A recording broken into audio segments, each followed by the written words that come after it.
If a man is called not man enough because he can't afford a woman's lifestyle, then what do we call a woman who can't afford her own lifestyle, let alone contribute to a relationship? That is the question nobody wants to answer.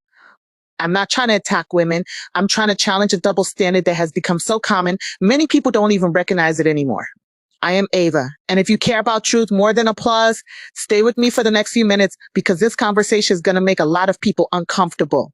One of the most damaging ideas spreading through modern dating is this belief that a man's value is measured only by how much money he spends on a woman. If he can't pay her bills, buy the gifts, fund the vacations, cover the hair, nails, shopping, and every emergency, then suddenly he is not a real man. But here's my question. Why is a man expected to finance another adult's life before he has even built a life with her?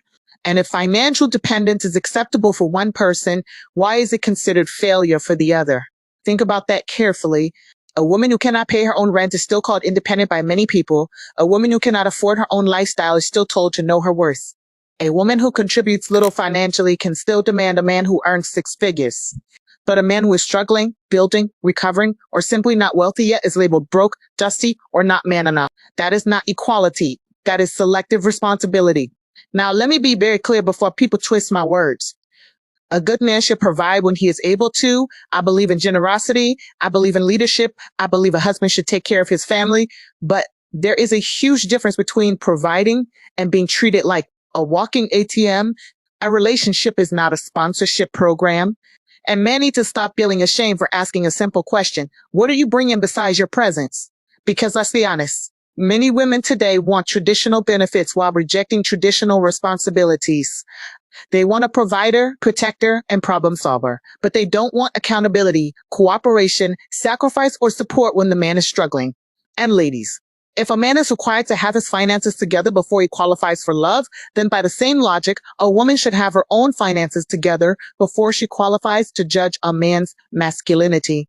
You cannot demand from a position you have not reached yourself. Imagine a man who cannot cook, criticizing a woman's cooking every day. You would call that hypocrisy. Imagine a man with no job insulting a woman for not earning enough. You would call that hypocrisy too. So why is it acceptable for someone who depends financially on others to shame a man for not funding her lifestyle? That is the part that makes no sense.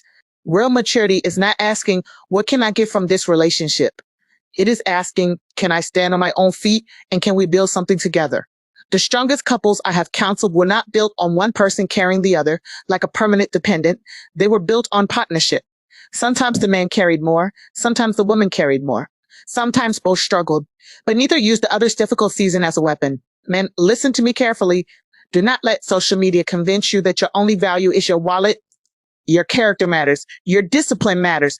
Your ambition matters. Your emotional stability matters. Your integrity matters. A man who is building his future is not a failure because he cannot finance someone else's fantasies. And women, a man is not automatically not man enough because he cannot afford every luxury you desire. If you want a financially successful man, that is your preference. Be honest about it. But do not turn your preference into a moral judgment about his manhood. And those are two different things.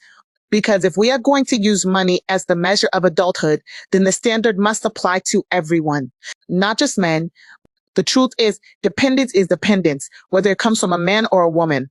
And before you call someone else inadequate, make sure you are not asking another adult to do for you what you have not learned to do for yourself. That is not empowerment. That is entitlement. If this message challenged the way you think, good. Sometimes growth begins with discomfort.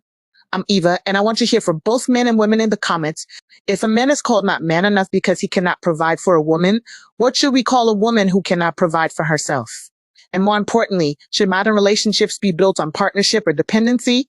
Like this video if you believe standards should be fair in both directions. Subscribe for more honest relationship conversations, and I'll see you in the next video.